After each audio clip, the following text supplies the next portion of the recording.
Good morning, everybody. Welcome to this edition of the Roundtable, Rising from the Ashes. Your addiction is not your identity. I am here with some very powerhouse, amazing women. And normally I would ask them to introduce themselves, but I want to go ahead and introduce them because I want it to land with you guys just how amazing, incredible, and powerful each of these ladies are. So please welcome Andra Annette, who is a nurse, holistic practitioner, human body specialist, expert in her leaky gut, and best-selling author. And then we have Ashley, who is a mindset coach who helps fempreneurs break through their limiting beliefs to master mindset and productivity and abundance. She's also a speaker and best-selling author. And then we have Angela, who is a mompreneur and success coach and growth specialist, CEO of the Inspired and Profitable Mompreneur, and also a best-selling author. And hopefully Samantha will come back on. Hi, Samantha. And then we also have Samantha, who is a functional diagnostic nutrition practitioner, best-selling author, certified personal trainer, and holistic lifestyle coach. And the reason that I wanted to read out those introductions is because these titles, these accomplishments, these things are who these women are now today. And I wanted to land that, we've all been involved in addictions, but our addictions are not our identities. They are something that happened to us in the past. They are something that we went through. They are something that we made a conscious decision to overcome, break through, and become who we are today. So thank you, ladies, for joining me this morning. I'm so excited to share your stories. So excited to be here. All right. So I just want to, what we're going to cover is, what is addiction? What does addiction mean to you? What brought you to the point where you were in a space where you chose addiction, or, landed in a space that you were prompted to get involved in the things that you're going to talk about. And I want this to be, it's going to be streamed live, but I want this to be a real heartfelt, sincere share of your stories, because I want this to inspire other women who are watching to know that they can go from being where you were in the depths of despair and make a conscious choice to be and do and change things. So I'll start with you, Andra. What does addiction mean to you?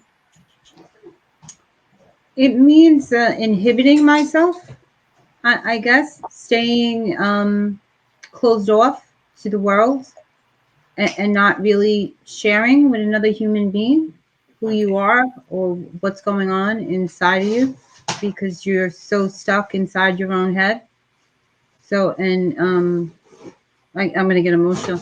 It kept me very trapped for a very long time. I felt like nobody understood me. Nobody got me. And I allowed that to keep me from sharing. I grew up in a household that would happen in this house, stayed in this house. So that was the beginning of me not sharing. And then it just got easier to really, when I look back, I just forgot who I was. I didn't know my identity. I didn't know who Andra was until much later on in life. Right. And I think that happens with a lot of us. The childhood home that we grow up in sort of fosters all the decisions we make from there on out. And so that's very important that we're going to break that stigma of people knowing that you have the voice to speak out. So Ashley, what about you? What does addiction mean to you? So just like how Andra was explaining, it's like feeling trapped, right? Leaning into something that you think is going to help you, make you feel better, like the self-soothing, but really it's this just continuous cycle that's keeping you trapped, feeling stuck, low, like really, like I'm going to get emotional too now, but it's just really turning down to something that is so harmful, and that's actually adding that ripple effect to your life, that same cycle that just can't break. Absolutely. All right. How about you, Angela? So I guess for me, am I muted? No, we can hear you. Okay. I guess for me with addiction, it meant not feeling things. So I'm an empath and I feel everybody's feelings. And I also I'm also a recovering people pleaser. So I had this great need that when I knew people felt bad, to try to make them feel better. And for me, addiction was a way of not feeling. And it was also a way of controlling things that were outside of my control. So if I couldn't control what was happening around me, or I couldn't control what was, being said or done, I could control my body. I could control how much food I ate. I could control, how much I exercised. And and I could then get rid of any feelings that came along with that by numbing out. So it was a way of getting through what to me appeared at the time a world that was very unaccepting of me and who I was, and just surviving. As silly as that might sound, it was a method of survival for me. What landed for me when you were talking is that it was something that you can control. You know, it's something that you did to control. But for me, in my head, addiction really speaks to being out of control. That's my mindset about it, and that's, you know, my perception of it, I guess, to say. But we'll circle back around to that in a little bit. So, Samantha, what about you? What does addiction mean to you? You're muted.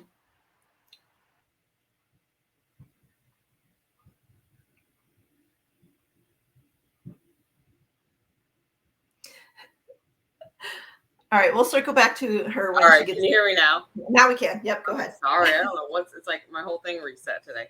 I think for me, you kind of pinpointed it. Was it's like for me, it was the inability to stop something, and then like you do it on overload. So it's not like it's you know, you're overdoing. You're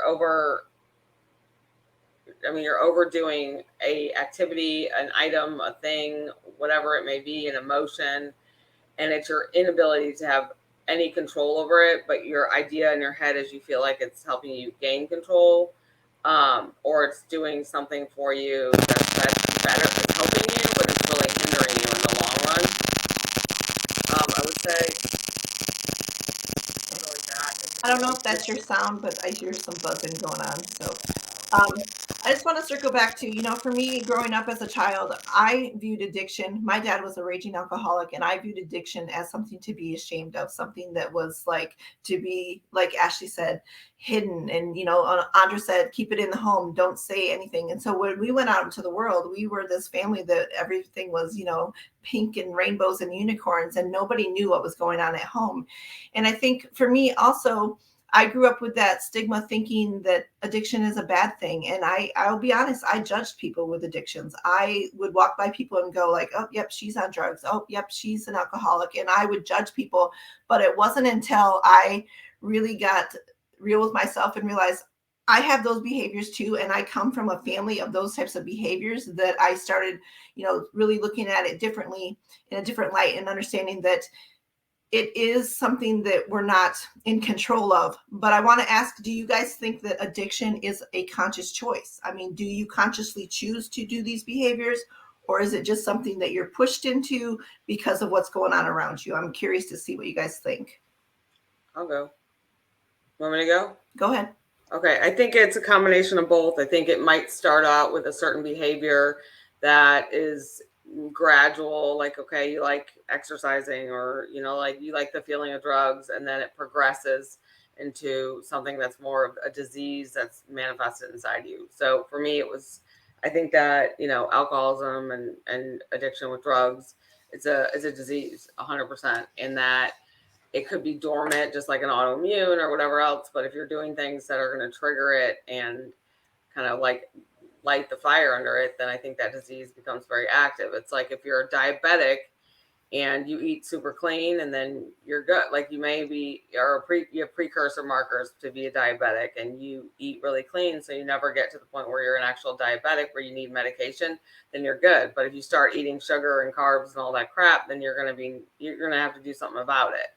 And so I definitely think that it's a combination of the two things, depending on where you are mentally and emotionally. Like if you're trying to numb something and you're an addict deep down inside, that's just, you know, that's a recipe for disaster right there. Right. I agree. And so I think, you know, do you think that it's something that lies dormant in everybody, and it's just based upon what your markers are, what your chemical makeup is, that type of thing? I mean, I can say I can see a little bit of an ism in everyone, you know, like I'm like, oh, they might have it. But there are people who can go and have one glass of wine. I do not know how to do that. Like, well, I didn't drink wine, but you know what I mean? Like where there are people who aren't having that kind of problem. They have the ability to control things, but they don't even think about it. But it's obsession of the mind, I think, that starts. All right, cool. Anybody else? Do you think it's a conscious choice? Go ahead, Andra. I think there are some people that are just physically, it runs in their family, like the genetics. I mean, I knew at 6 years old, I had a physical allergy, throat closing. That didn't stop me from finding things that I could have.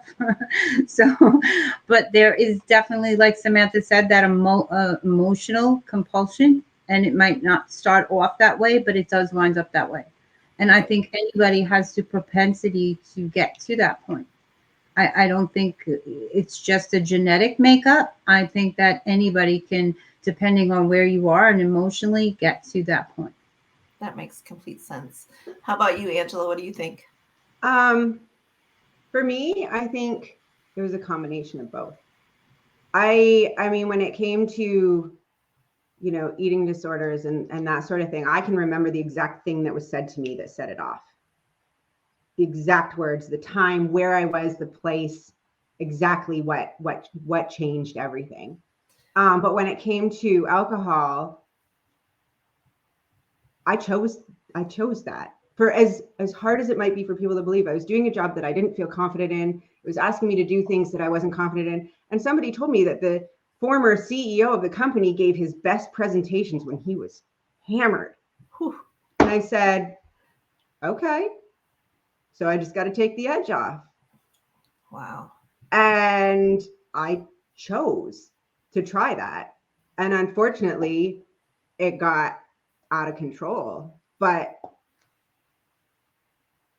it was a choice. I chose to go down that path. Okay. So it's interesting. It was all right. We're going to circle back around to that as well. But Ashley, I want to hear what you think. Yeah, so I do agree that it's a combination of both. And I remember when I was like heavily drinking at one point in my life, I was so trapped. I was so hurt. I didn't even know who I was, but like I knew not to do it. But then after the habit, like, I was used to it. Like it's the end of the weekend or the week, whatever, go grab your drinks, or I'm stressed out, go have a drink. And even though I knew not to do it, I was still making that conscious decision of, just go. So it was like on this autopilot kind of thing, right? Until I really worked on myself and I went for that healing and I did that inner work. And, there's some days too, like I feel like I'm stressed out. I'm like, I want to have that drink but I make that choice and I say, no, I'm like, you don't need to, because you're looking for a way to escape something right now. But what you can do is you could go do this. But I find that when I was in that hurt rock bottom, consciously, like even though I was conscious, but like subconsciously, I was making those decisions and still drinking continuously. So Yeah. I mean, okay. And so what's landing for me is, it's a combination of things. It's our environment, it's our childhood, it's the things that are going on around us. It's, subconscious patterns of what we've learned from growing up, that type of thing.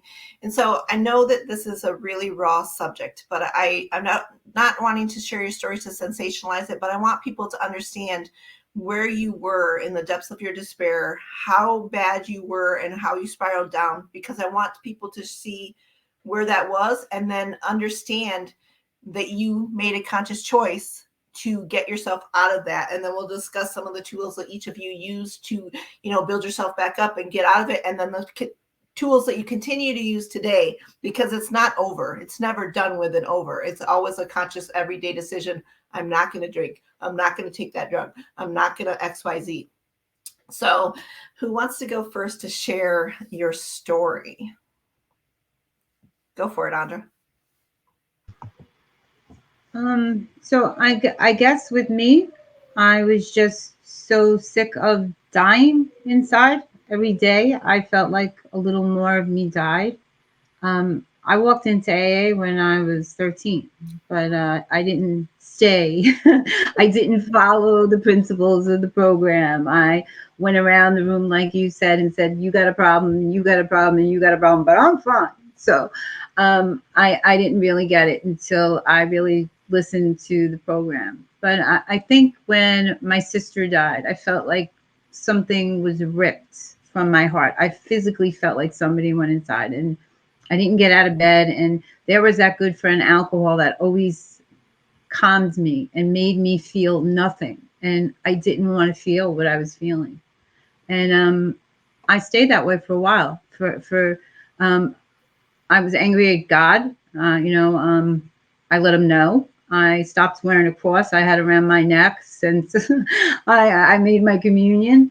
And I just went inside and I stayed there. I stopped getting close to people because what's the point? They're just going to leave. And she was like this closest thing I had in this world. I had many sisters, but her and I were like that. And I was devastated. And one day I just started talking to him. Like, I found the cross where I had hid it. And I felt like he was talking to me because I had a very close relationship with God. I always did. I spoke to him about everything. And I made a deal with him, that if he allowed me the gift of sight, I was holding on to a lot of anger and a lot of hurt. And some of it I couldn't remember because of situations and where I was. And I asked him to give me that gift of sight so that I could forgive them and move on. Because I knew that I wasn't really hurting them, that this was hurting me. And I wanted to live more than I wanted to die. And I wasn't living. It wasn't a real life. I was waking up and just kind of going through the motions. And I stayed alone for a long time. I went to work and I was home, work. And I really didn't. And I was in marriages. So, but I didn't really share myself fully with anybody. I didn't know how. And I wanted to know how. I wanted to have that closeness with someone.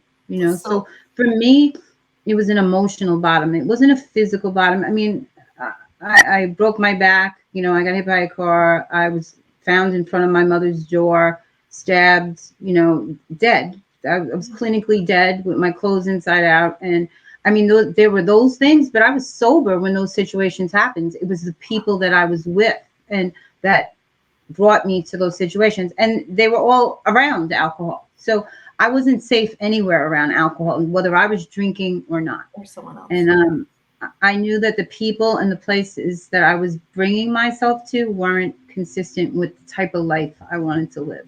And I had to finally let them go if I was going to, as much as I thought it would pain me, it didn't. I didn't miss those type of people. They weren't people that really cared about me to begin with. I started to understand what real love looked like and what life looked like.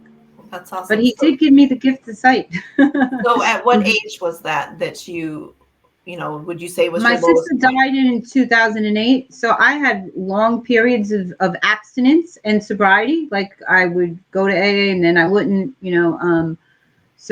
but that was back in 2008. And I think it was 2010 or 11. And then when my mother died, I would pick up again. But I've been sober for a long time now, many, many years. Celebrating. But that was really that was the real icing on the cake. So I mean, I did get sober, and I had a lot of years, and then nothing particular happened. Somebody just handed me a drink, and I picked it up like it was second nature, and I immediately felt sick. And I put it down and walked back into AA, So I love AA. I can't imagine my life without it. And it's only good if you carry the message and you know what I mean? But it saved my life. Absolutely. We'll circle back around to the AA thing, but I'm just curious. So did everybody around you know that you were having this issue with alcohol, or was it something that you hid? Was it like you're one person out in the street, but you're somebody else at home? No, I guess for a long time, the people at home knew more than the people out because I was very functional. I lived my life. I never let alcohol interfere with my job or things like that. I always showed up because nobody showed up for me. So it was my duty to show up because I was that people pleaser. So I didn't allow it to interfere with that part of my life, or so you tell yourself, But, Right.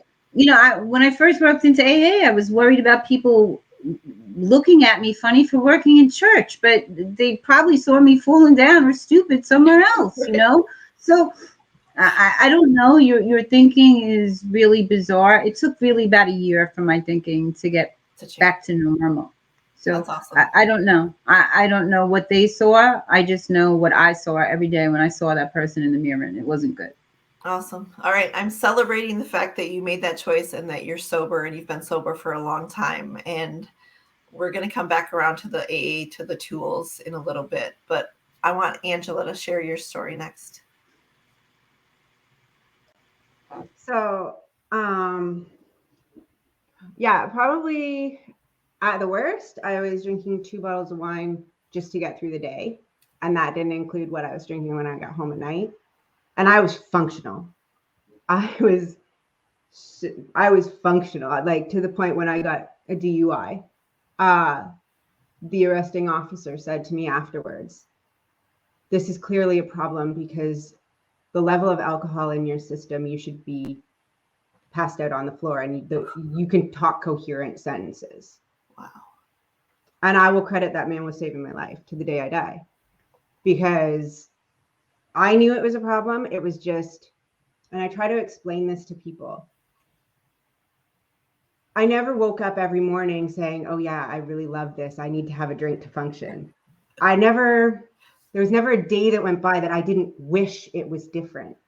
I didn't know how to make it different because it hurt and I was scared and I felt alone. So, I mean, after that, I did, go to AA. It wasn't my place. I love that it works for people. I guess this is where my kind of story is a bit off the beaten path. I decided for myself, I said, "Okay, Angela, you've seen what you can do. Like when you commit yourself fully to being destructive, what does it look like if you commit yourself fully to being the very best you can be?" Wow. And then that's what I set out to do. And to do that, I had to learn how to love myself, and I had to learn how to value me, and value me enough to set boundaries, and value me enough to say, "No, thank you." And value me enough to say, "You don't really fit in my life anymore." And it just became about loving me. And for me, that worked. And I am one of those really odd people that can have a glass of wine and then walk away. And it's really powerful that you said that you made that choice in the midst of all that. You made the choice to know that you created this problem per se, but you also know that you can look at it in a different way, from a different perspective, and choose to learn to love yourself. Obviously, you hadn't been in the past and you did it. Would you say that you think it became just a habit? That's why you could do it every day? And no, it's still a choice. It's still, I specifically I have a very stringent set of rules.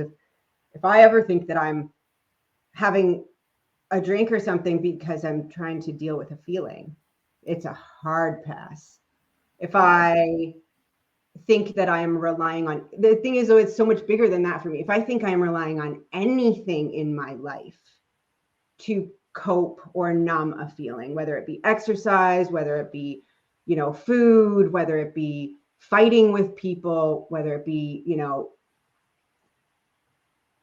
like becoming a hermit, whatever it is, if I look at it and say, am I trying to use this to avoid dealing with something that makes me uncomfortable, then it immediately becomes something I can no longer do in that moment. And I need to choose again. Wow. Because I have to make that choice. So no, it's not a habit. I mean, I choose myself every morning. I wake up every morning and I choose to go to the doctor and get help when the anxiety gets to be too much. I choose to have a therapist. I choose to do these things, but I choose it from a place of self-love. Not because everybody else wants me to be better, because I deserve it. I love that. I love that you took back that power and you feel that, and that every single day it's a conscious choice, because that's now, mind you, I had to go through detox to get there. I couldn't choose it when I was in the depth of my drinking. I mean, then I was taking you know, one of the sedatives that they give you to get through detox, and spent 7 days in a detox program and had to, you know, get to a place where I could choose myself. Right. Right. I wasn't, you know, Just to wake up one day and go, okay, I'm going to flip yeah, the no, switch. today's the day. No, that didn't happen. There was work to get there, but. Right. Okay, You know. awesome. And we're going to talk about the tools that each of you use too, but I want Ashley to be able to share her story and Samantha as well. So Ashley, go ahead. Yeah, so my story, I could relate with Angela a lot too, because, well, when I was younger, I was molested. In high school, I was sexually assaulted by 3 men. And at one point too, like when my daughter's father were together, we're like falling apart. And that's when I was even turning more to alcohol. And at the beginning part, no one really seen it because like I was like kind of hidden kind of thing, but then they started clicking in. Then it started becoming visible to the world. I got myself arrested, which I'm not happy about. It was a long journey. I tried the counseling, the therapy. I felt it wasn't working for me. I was still hitting that brick wall. One thing that I do know that helped me was my friend one day, because the building where I live at, the kids were all playing, and not too far they have an AA. And she goes, you know, I'm going to a meeting. She's like, you know what, let me take you. And I was like, oh, no, it's okay. I have my daughter here playing, but all the moms are saying, no, we'll take care of her. So I went to that meeting, and that AA meeting helped. I had a sponsor, and it wasn't just necessarily like just like you have the steps and everything, but it was finding yourself. I found, right? Like the things that you were working through and with your sponsor, and it really helped me. And I can never thank my friend enough. And, you know, I do have the odd glass of wine or two once in the blue moon, but like how Angela says, like if I feel that I'm getting stressed out and my brain's going, oh, well, just go have a drink. No, that's not it. And I really, truly, one thing that I learned from this was really loving myself, finding out who I am a person, because I didn't know who I was. I was fighting all these things on my own, holding all these emotions. I was mad at my mom for not being able to see that I was molested when I was younger. I'm like, you are a mom. You should have seen this. But it wasn't even her fault because everything was hidden, right? So when I truly stepped into that room with the AA and I worked with the sponsor, and being able to go through my resentments and all the stuff that I went through, all that baggage that I was carrying, and to be able to heal through it and to really forgive myself and others and to really love myself, that was the biggest game changer. I absolutely love that the common running theme that I'm hearing is choosing to love yourself. And for women, I want anybody who's watching this to understand how powerful that tool is. Learning to figure out who you are. I mean, a lot of us have identity crisis where we don't know who we are because we take on these labels that society has put on us, or we've self-imposed on ourselves, and we can't see past that. But for all of us to get to the point where we decide, I'm something more, I'm meant for more, I'm worthy of more, that is so powerful. And I just want anybody who's watching this to understand that you have that deep within inside you as well. You are worthy of being loved. You are worthy of loving yourself first. And that's what makes the change and the difference in your life, is when you decide that you need to love yourself first. All right, Samantha, you're next. Oh, I don't even know where to begin. So tell me exactly what you want us to answer. I want to know what led you to your addiction. What was your deepest depth of despair? And then what flipped that thing inside you that you decided, okay, I need to get my head out of my ass and do something different? So what led me to my addiction? You know, now that I'm doing like extensive therapy with like the mental emotional part, I know my relapse definitely had to deal with a lot of loss, postpartum depression, a really abusive, toxic relationship. Prior to that, I kind of have like a chunks, but I was kind of, I have a lot of like emotional childhood trauma, but it wouldn't be something that the average person would look back and say, oh my God, you were molested or abused. I think I have a disease, and that's just the bottom line going on there. I don't really, my mom's always like, what did I do? And I'm like, you didn't do it. There is definitely some stuff with my family now looking back, but I just like I've had this theory, like live life to the fullest. And that means go get really effed up all the time, and party. It wasn't like go climb Mount Everest. Like I was doing a lot of really amazing things in my life. So maybe I checked those boxes. Like I did some really great stuff as a child. So maybe that was fulfilled some way. And I'm fortunate that I had parents that got me involved in that kind of stuff. So I didn't, as long as I didn't screw up any responsibilities, I was good. So I was, one of the top varsity 8 rowers in the US for 2 years. I was, I went to state for swimming. Freshman year, my grades were awful, but, I had so many signs. Like in 8th grade, I started using in 7th grade. And it just sort of like, I just wanted to get fucked up and have fun. And it starts and it's fun. And then it's not fun. And I had a really good run of fun and being able to balance a very successful lifestyle. I was a blackout drinker from the get-go. I hated drinking, but I kept doing it. I didn't have any other options when I was in high school and grade school. I got arrested in 8th grade for smoking pot on a field trip and for school. I've been pulled over more times than I can begin to tell you in high school for drinking and doing drugs. And I would do anything except for I wouldn't put any needles in my arm and I wouldn't smoke crack. It's kind of like those were my hard lines, which is insane. And then come full forward, I ended up going to University of Michigan. I was going to be a rower. I got, my drinking career took over. Blackout drinker still. And eventually I went through like a really hardcore breakup. And I think at that point was the first time in my life I was like, I'm going to quit drinking. And I was smoking a ton of pot at that time. And I don't know, I remember it being easy, but I was also really heavy. So I gained a lot of weight because I stopped rowing and everything in college. And then, school was always a challenge, but I knew how to work the system. I was always really, I had all the addict behaviors. Like I was manipulative, I was entitled, I had an ego, like, no other, it was like the life of the party, I'm a super extrovert. So it wasn't that I didn't feel uncomfortable in my own skin. I did have some issues with like childhood kids, but come forward, junior year, I went out to LA to visit a friend and I got introduced to meth, GHB, ecstasy, ketamine. And I realized that I didn't have to drink anymore. So GHB took the alcohol out. So that was perfect because I hated it.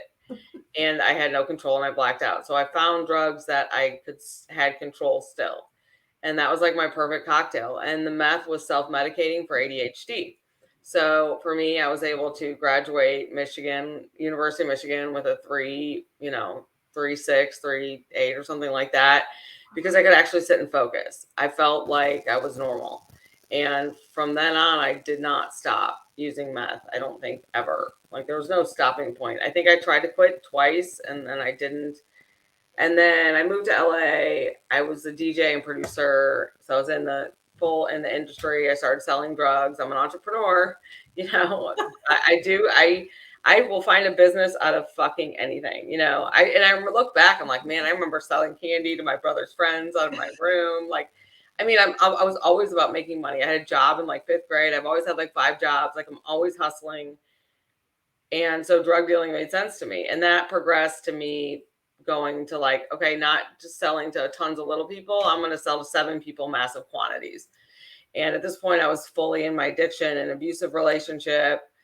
And basically I got, end of story, full SWAT raid at my house. I got busted. I quit selling drugs 2 weeks prior, but I still had all this stuff at my house. But that was not my bottom. And I always thought a bottom. I remember a friend of mine saying, oh my God, I'm like, he was like licking my floor for meth, or something weird. And I was like, what are you doing? Because it just was plentiful to me. So I didn't even think anything of it. And he's like, I'm a drug addict. Like, I am a fucking drug addict. And I was like, what? Like, that's someone who lives out of their car.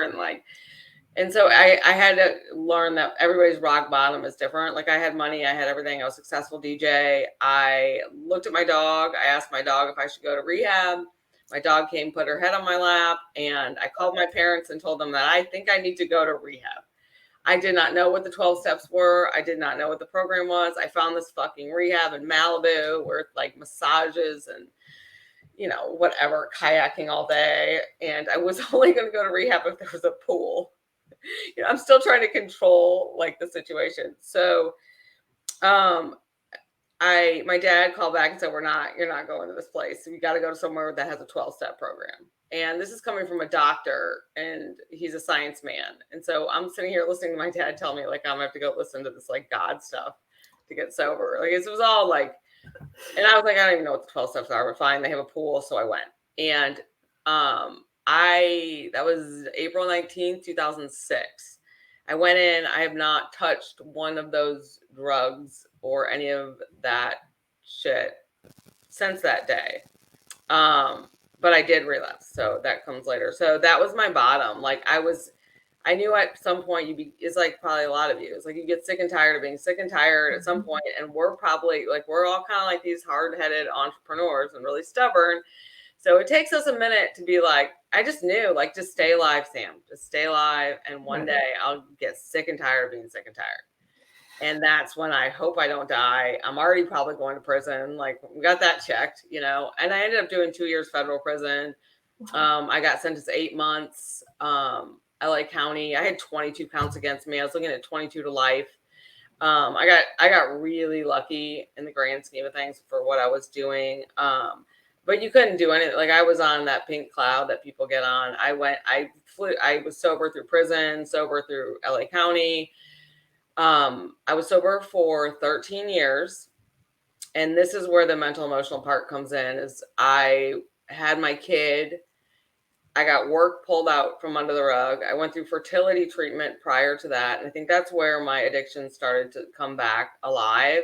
And I stopped going to meetings and stopped working a program. And that's where, like, you can't control having a baby. Right. You know, and you have to wait. And it was just the most, like, I had no control, and I like to have control. And I was also like in a horrible relationship. I shouldn't have had a kid, but I had the kid. I wasn't working. My ex, who had 27 years sober, started using drugs and lying about it and drinking while I was trying to get pregnant, and then continued to do that while I was pregnant. And I had the baby 7 months afterwards. And this is like, I was already on emotional, like, I was postpartum. I should have gone to a fucking meeting, you know, called someone, but I didn't. I didn't know what to do. I had a baby. I wasn't working. I wasn't making money. Like, it's like all the things I thrive off of. I'm not that maternal. I'm really working on it. And I'm learning to not say that as much, because I'm just not like, you know, every mom is different. Yeah. And that's okay. And you know, it looked fun. My ex got sober at 16 and he was drinking. It kind of looked fun. And I was also like, I'm miserable unless I'm drinking when I'm with you. Wow. And so it was fun for a while, and I had control for a while, and then I didn't. It was back to full blown blackout, and it was so bad. I was so isolated. I was drinking. I'd come home. I'd wait till like 4 o'clock and drink like a bottle of gin a night. It was like, I couldn't, the reason I drank so much and probably blacked out is because I couldn't even wait the period of time that I needed to feel the effect of it. Just keep going it till I could like black out. And then I couldn't stop. I could not, like, I could never relate to the alcoholics in the meetings. And then in here, NA isn't really big. I know it's all the same thing, but like, I was like, oh yeah, my kid, I probably could have left him out at that water table playing all night, not even known about it. Like, luckily I'm a high functioning blackout. But like the shit that I do, I couldn't stop. The cravings were insane. I was like, this is a disease. And that's when I realized, like, I need a lot of fucking help. And I work a program. I have a sponsor. I chair meetings. I go to meetings. I do service work. I am having a bat mitzvah. I am doing, you know, these massive 2-hour therapy sessions a week, because a lot of it stems from loss. So when I feel great, amounts of loss and abandonment is really uncomfortable for me because I've had it throughout my entire life in like massive ways. And I mean, that's a whole nother story. So I know that like I do all the self-care, I do all the things, but if I don't do my mental, emotional, I'm gonna relapse, even if I'm working a program.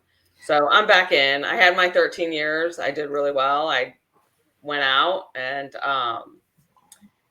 tested the waters, and it's not fun relapsing with program in your head. Right. So that's probably another reason why I just drank even more, because it's not fun, you know. And Right. I cut everyone out of my life that drank or I did anything like that with. Now I'm able to be out and do those things and enjoy life. Like I can go to a networking meeting and not just compulsively think about drinking, or wait till I get home so I can just get super fucked up, or yeah. So Okay. sorry, that was long. It's all good. I just want to say how incredible each of your stories are. And, you know, if I would walk by you on the street, obviously I'm not going to know that about you. So I just want to say thank you so much for being courageous enough to share the stories, because this is being live streamed and you don't know how many people are going to see it, but you also don't know how many people you're going to help. So I want to dive in deep about, you know, when you say who you are, you never introduce yourself as I'm a recovering alcoholic or I'm an addict or anything like that. But I want people to understand that, again, there are tools that you can use to get yourself out of these situations. There are things that you choose every single day. And the big one, you know, is self-love. That's the common theme that I've heard with all of you guys. And, you know, this is not about me, but I'm going to share my story too, because I have an addiction with food. And I still have it to this day. And I had a moment yesterday where it cropped its head back up. And I'll tell you, you know, I just came off an 8-week mental toughness body challenge, which I won first prize because I was getting it. I was on the treadmill. I was watching what I eat. I was drinking my Kangen water. I was doing random acts of kindness. I was doing the mindset stuff. And I lost weight and I gained muscle and I won. And I was like celebrating. I'm like, oh, I'm going to celebrate. What am I going to do? I'm going to eat cheesecake to celebrate the fact that I just changed my body over 8 weeks. And so yesterday, and this has not happened to me in a long time, but yesterday I went to a different town than what I live in to get my taxes done. And I was like, oh, I'm really hungry. I didn't eat lunch today. So I went through the drive-thru, got 2 sandwiches, stuffed them down my face in the car, cried all the way home because I knew I was coming home to make dinner to eat in the next 30 minutes. And so I just, you know, when I introduce myself, I don't say I'm a food addict, but it's something that I struggle with every single day. And it's something that I want people to understand, that it doesn't matter what your addiction is. It's a conscious choice every single day to make something different. And for me, it's a huge thing that I have to choose myself every single day. I don't want to be the 398 pounds that I was after the birth of my last child. I never want to be her again. But the feelings that are inside, those sometimes don't go away. And those are the things that we have to have the tools to be able to help ourselves to help ourselves. And then, you know, being able to help ourselves allows us to share our stories, to be able to inspire and empower other people. So I want you ladies to share, and I don't care what order you go in, but what was your biggest, best tool that really helped you kick that habit, or, you know, get on the path to being, okay, I never have to go back to here again. I get to use this tool every day from here on out to be able to be the best that I can be. Go ahead, Angela. For me, it would be acceptance. Self-acceptance. Acceptance. Broad. Total. Broad. Self-acceptance, accepting me as I am, accepting what was, right? Accepting my past and knowing that it helped shape who I am today, and I love who I am today. Accepting that not everyone's going to like me, and that's okay. Accepting that there's going to be good days and bad days, and they all matter, because how do I know it's a good day without knowing what a bad day looks like? Accepting my emotions, accepting my, you know, failures, accepting my successes, accepting that people don't like me. Oh, well. Or accepting that, you know, I think so much of it was when I tried to pretend my past didn't exist, when I tried to pretend that when I tried to hide those parts of me and act as though I was always Miss Perfect. Isn't it great? The shame was what would eat at my soul. And that was a danger to me. Yeah. When I learned how to accept that, yes, that's my past, and then use that to be more accepting of others, to notice when someone needs help, to share my story with them and say, you're not alone and it's okay. And I'm here to listen if you want to talk. To not judge people for a variety of other things because there, but for the grace of God go I, right? Wow. Acceptance across the board. That is so powerful. For me. That landed for me. That resonated a lot because I'm a big proponent of gratitude, being in gratitude for where I've been, what it's brought me to in this moment right now, and knowing that because of that, I get to do all these amazing things that are cropping up for me right now. So being aware and having awareness, that, thank you for sharing that, because that's something that I need to implement in my own life to help myself. So thank you. I'm always here for you, CJ, if you need to talk. I know. Thank you. Andra, how about you? For me, I'd have to say that a lot of it is forgiveness, but I wouldn't be sitting sober today if I didn't have the 12 steps in my life, because this is not about willpower. It's just a yet. I can't pick up a drink, and maybe I can today and have a drink and nothing will go wrong. But if I continue, it will. So I know what my future and that projection looks like. So I don't tell myself that, because once I put that alcohol in my body, all bets are off. I don't have control. So, and I knew that I couldn't do it myself because my best attempts failed.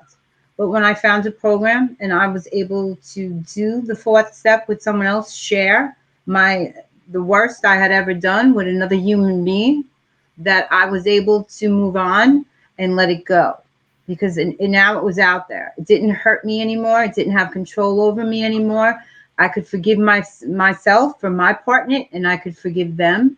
And forgiveness is a powerful tool. When you can let go and forgive someone else, then you can find it in your heart to forgive yourself. And if I don't forgive them, I can't. Then it's still hurting me. I'm still holding on to it. So, but the 12 steps, I mean, I don't go to as many meetings sometimes when I'm busy, but my thinking goes right back there. My thinking goes there.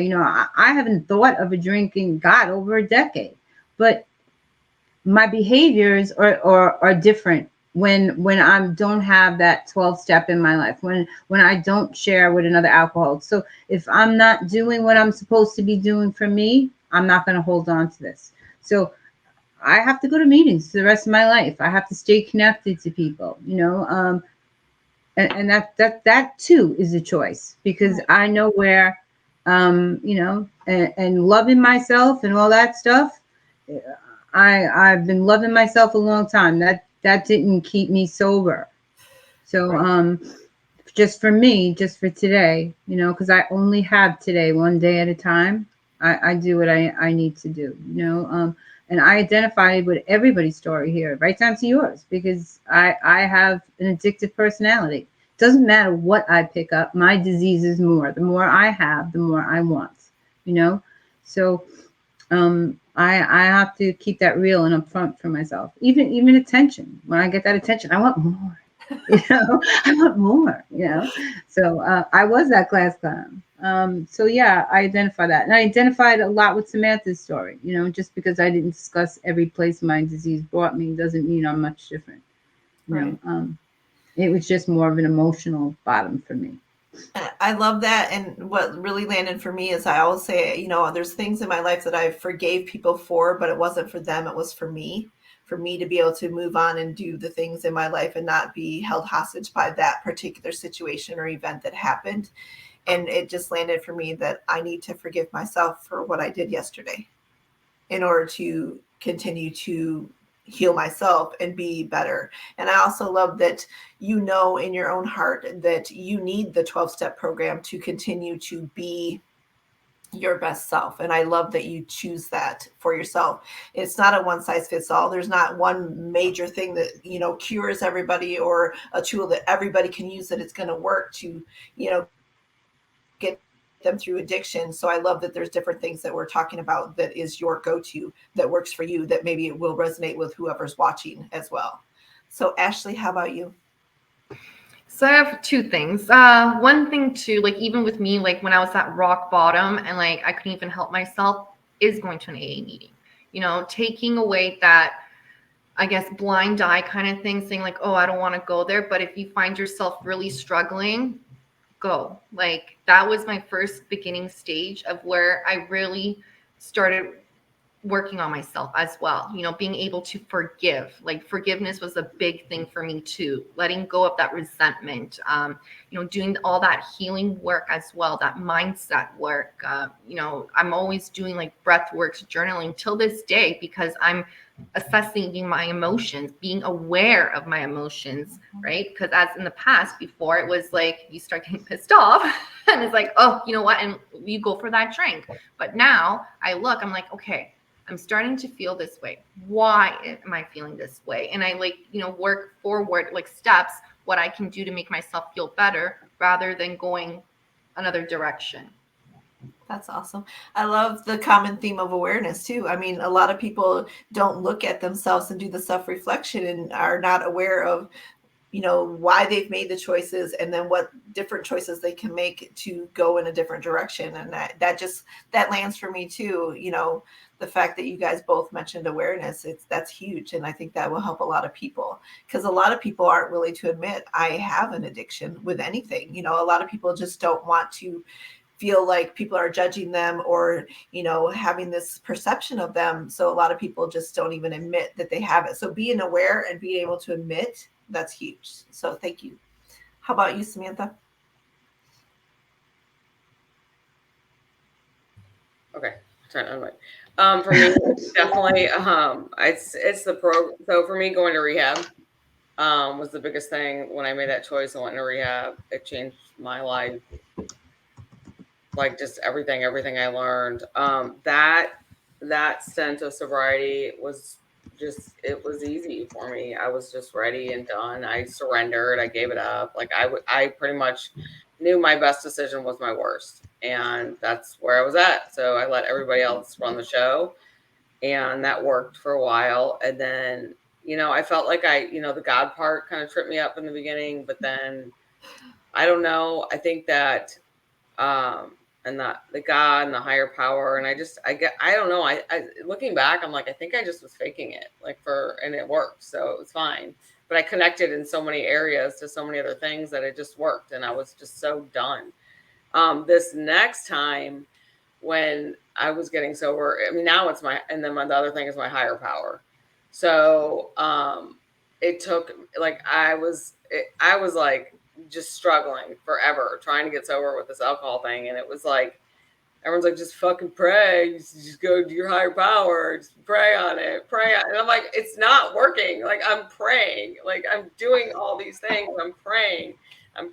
And I had one last incident, and I knew like something for me, it's like, I have to have something really bad happen. And luckily I'm like still alive, but I have to have like something like really and I've never lost anybody due to the wreckage of my past. And my boyfriend broke up with me, and I lost a really good friend. And I think between that and then realizing my ego was so big and trying to control my ability to stay sober, which was not working for me, that I was like, oh, I'm just gonna pray on it. And it just then it worked.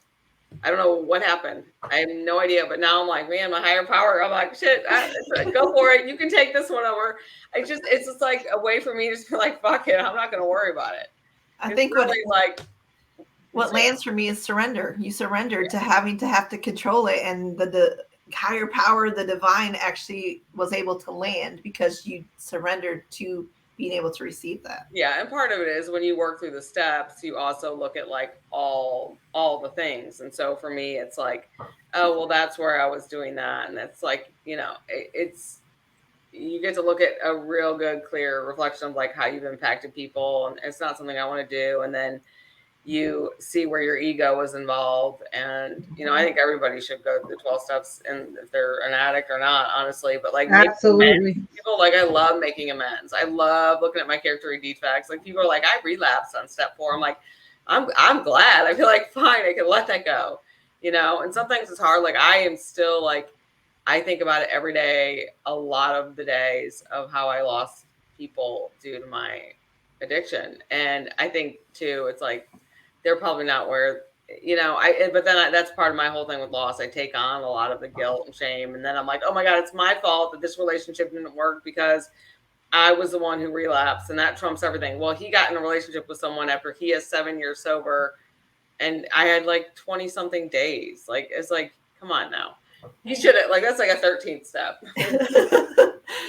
So, right. you know, I literally, I just want you guys to understand the impact that you've had on me this morning, because I know parts and pieces of you guys' story, but I've never been this deep and this raw and real with you guys. So I want to thank you for that, as you know, again, because you've impacted me in a way that you guys cannot even understand. So thank you. And I want to wrap it up because we have like 4 minutes left. So I want you to each give one inspiration for anybody watching, to let them know that their addiction is not their identity, and they can be absolutely anything that they want to be. So Andra, go. You just have to have faith. I mean, I come from a place where I know there's something better than me, like she was talking about, that higher power. I didn't get here on my own.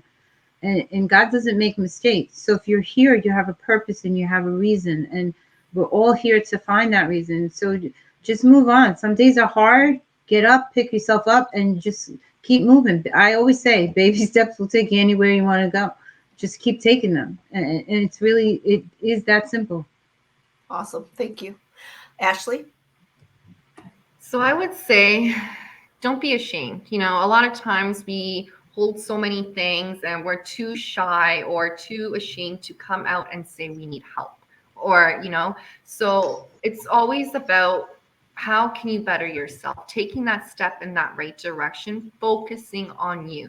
You know, we want to help the whole world. I'm like that too. I would help anyone else out rather than myself first. And I hold on everyone's pain too. And you have to take care of yourself. If you want to hold the fort, you have to take care of you. Start loving yourself. So take that one step each day. Awesome. Thank you. Angela? I guess I would say you're worthy. You were born good enough. You were created perfectly imperfect, and there's only one you, and the world needs you. And nobody should ever be defined by their worst moments. We all have them. Even the people that hide them well and can put on pretty filters, and, you know, I mean, everybody has skeletons, and everybody has those moments that they hope no one finds out about, right? It's why we don't all run for political office, because we keep our skeletons where they belong, in the closet, under the chest. We all have them. And none of that makes us bad or unworthy of love and of support. And if you need help and you need someone to listen, I'm a message away. I might not be able to solve your problems, but I can definitely listen to what you have to say. Absolutely. I love that. Thank you. All right, Samantha, you got less than a minute. okay. So for me, I don't know. I just recently, like, I've always been really open about my recovery and my story. And so I've just started to, like, even more so, like, lay it out there, like, just like let everybody know. Everybody knows on podcasts, I'm on a recovery podcast. I talk about it. And I have never once in my entire life had anybody judge me for what I went through. Like, it's almost the opposite. I think part of it, that was part of the problem, is everyone's like, you're so strong, you're so strong, you're so strong. Blah, blah, blah. And I'm like, okay, well, I'm really not that strong. I'm actually really vulnerable and really emotional fucking shit show.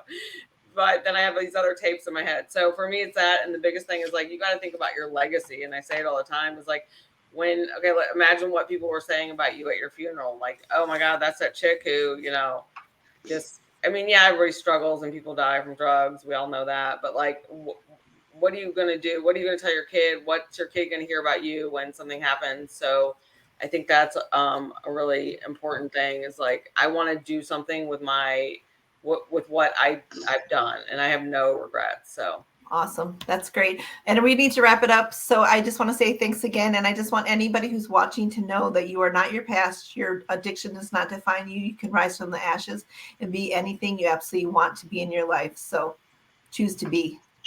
thanks, Thank you, CJ. ladies. Thank Peace. you. No cheesecake.